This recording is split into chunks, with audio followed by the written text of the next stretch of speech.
Nellore సుబేదారుపేటలోని Saint Joseph చర్చ్లో good Friday సందర్భంగా క్రైస్తవులు ప్రార్థనలు నిర్వహించారు.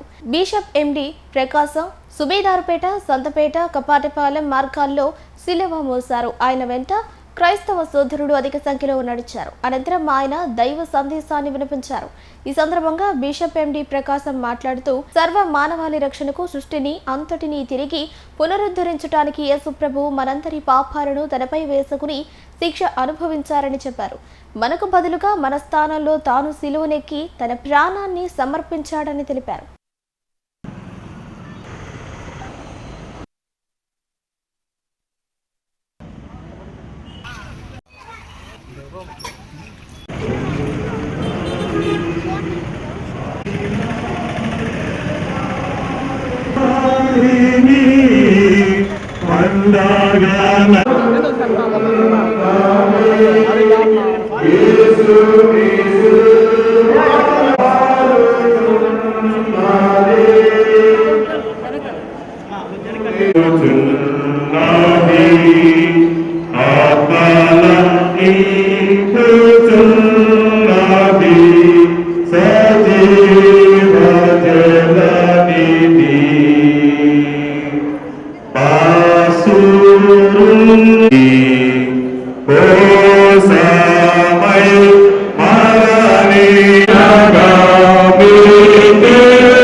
అటువనుక వారిని సమాధిని వేసి నిన్ను వెడబాసి వెళ్ళిపోయి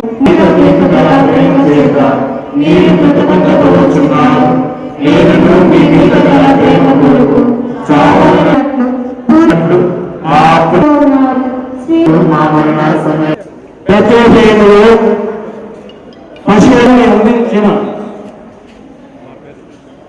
లోకాన్ని రక్షించ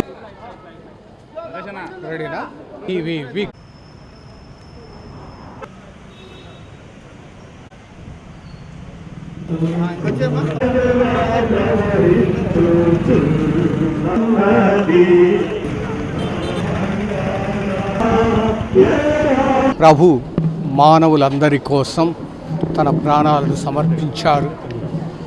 మానవులంగా మనం చేసిన తప్పిదాలకు, పాపాలకు తాను శిక్షను అనుభవించాడు. మనం చెల్లించవలసిన పరిహారాన్ని తాను చెల్లించాడు.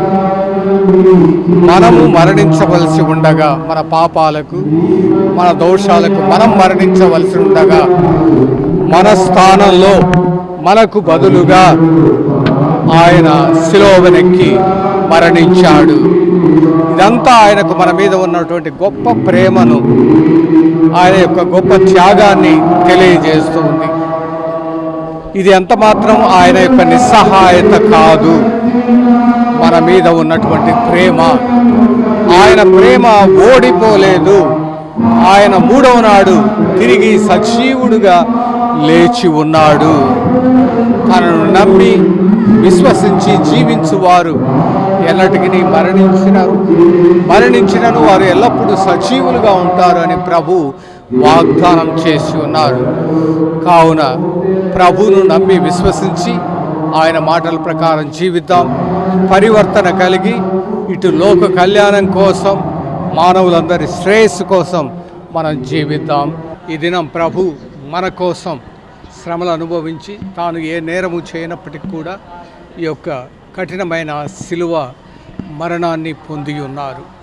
ఆయన యొక్క శ్రమలు, బాధలు, అవమానాలు, ఆయన యొక్క శిలువ మరణం అన్నది మనకు మనకు పట్ల ఉన్నటువంటి ప్రేమ ఎంత గొప్పది, ఎంత లోతైనది, ఎంత విలువైనది అని మనకు తెలియజేస్తూ ఉన్నాడు. మన పాపములకు మనము శిక్షను అనుభవించవలసి ఉండగా మన తరపున ఆయన శిక్షను అనుభవించాడు. మన పాపాలకు మనం పరిహారం చెల్లించవలసి ఉండగా ఆయన మన కోసం పరిహారాన్ని చెల్లించాడు. మన పాపాలకు మనం మరణించవలసి ఉండగా మనకు బదులుగా మన స్థానంలో ఆయన శిలువపై మరణించాడు.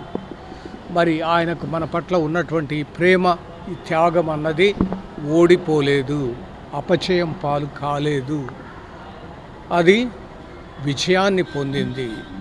మరణము చివరి శత్రువైనటువంటి మరణంపై విజయాన్ని సాధించింది. పాప ముళ్ళును విరిచివేసింది. ఆయన మూడవ రాజు తిరిగి సజీవుడిగా లేచాడు.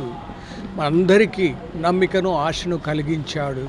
మనకు కూడా మరణం తర్వాత నిత్య జీవము కలదన్న నమ్మకాన్ని కలిగించాడు. ఆ ప్రభువును నమ్మి విశ్వసిస్తాం, ఆయన బోధనను అనుసరించి జీవిద్దాం. తద్వారా మన జీవితాలను కూడా ధన్యం చేసుకుందాం.